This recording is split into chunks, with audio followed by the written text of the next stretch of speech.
California eating a jackrabbit. And as my neighbor was driving, actually, he and his son were driving, and this raven was right in front of him in the road, and they drove over and they thought, we killed this raven. And they looked back and the raven was right there eating, and they watched the next car come over and the raven just ducked down. The car went right over it and continued to eat. And around here, you know, if a raven leaves its food, which they often do, it's a good chance that magpies will be on it before the raven, and they'll get it, or an eagle might come by and grab it. So being able to find a way to stick with it, in this case, provides, even though it's risky, it pays off in having access to this food. I don't know if he made it past the third car.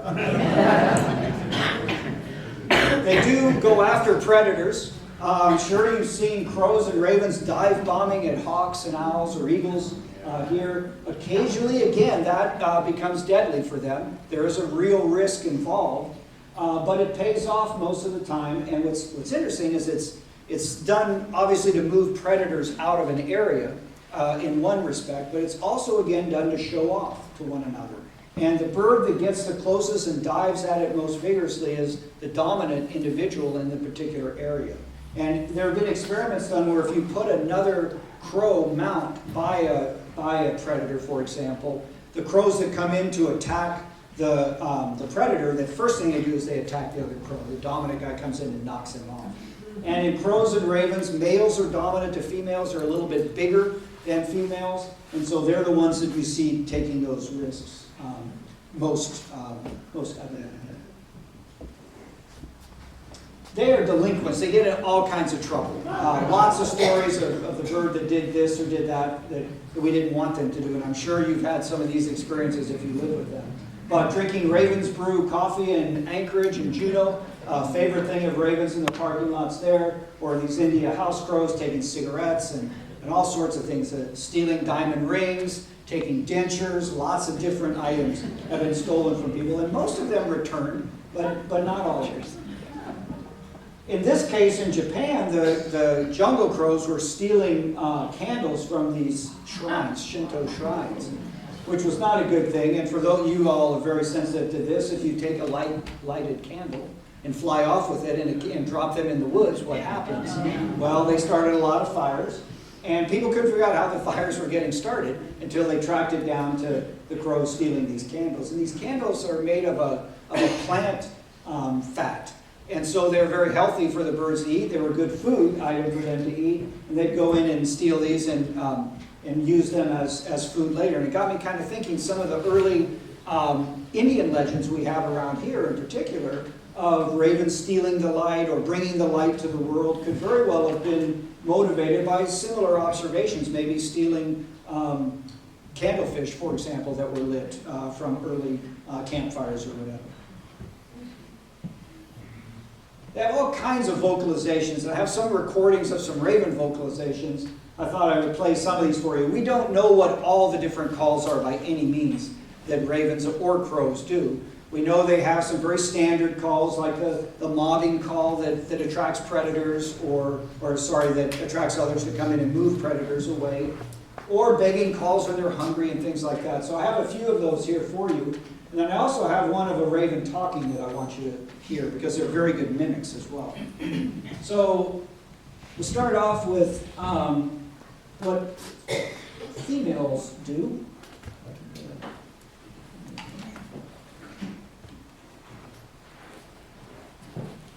So females give these rattle or knocking calls. So maybe you've heard calls like this. There's a variety of different ones of them, different numbers of knocks. There are longer rattles, but typically those kind of calls are given by females. Mated pairs will duet back and forth, and you'll hear the male deeper and the female higher pitched.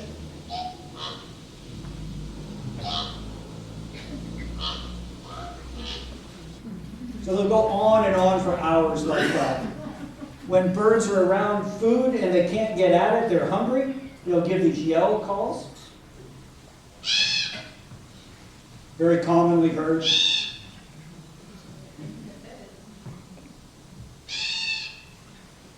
Those will drive you crazy if you've got a brood of young around all summer. Yeah.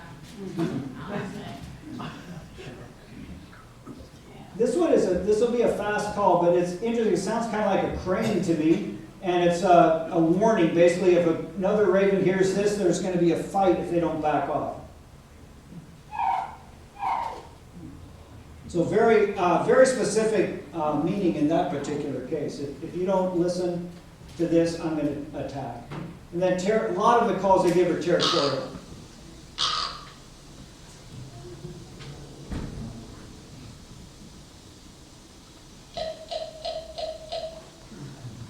All those are territorial advertisements.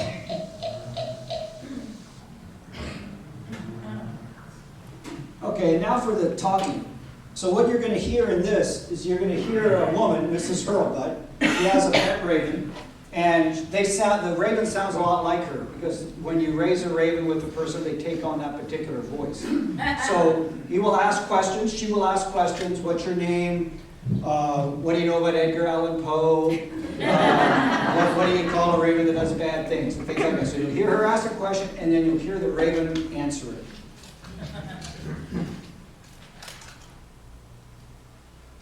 What's your name?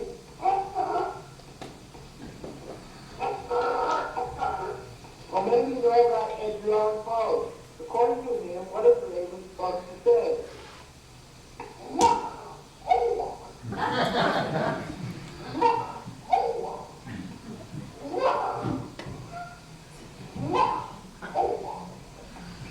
I heard the raven steal things. What would you call birds that do that?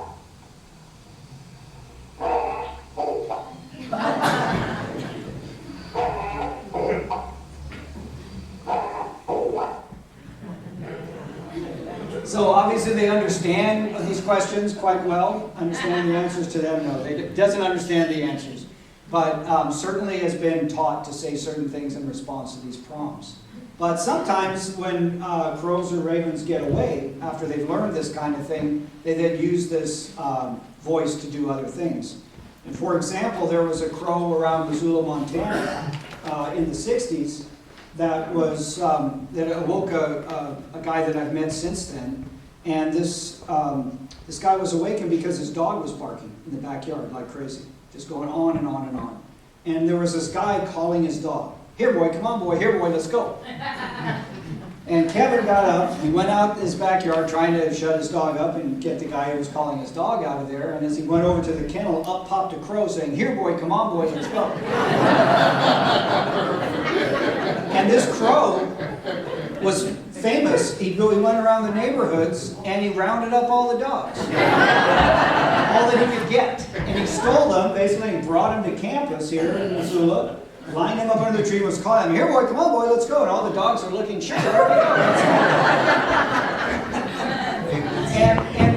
And when there was a break in classes, the crow would take off, all the dogs would be chasing after him, he'd run through the students, and what maybe we basically hypothesized, maybe knocked loose a French fry or a bag of chips or a sandwich or something, and got food this way. But he did it for a few weeks and then was not heard from again. Maybe he's stolen dogs elsewhere, or he got caught by a dog at this point, we don't know. But it's an interesting behavior, and it's not an unusual case. I've got probably 20 examples where people around the world have emailed and said, yeah, I was a kid and I got called back to the house by our pet crow sounding just like my mother, saying, Tommy, come home, or whatever. So this is an interesting, to me, use of this skill that they've got, this language, that they understand the meaning of, or at least the response they get from it, and they do it on their own time, basically, to either have fun or to score a meal or to just mess with the people that are in the area.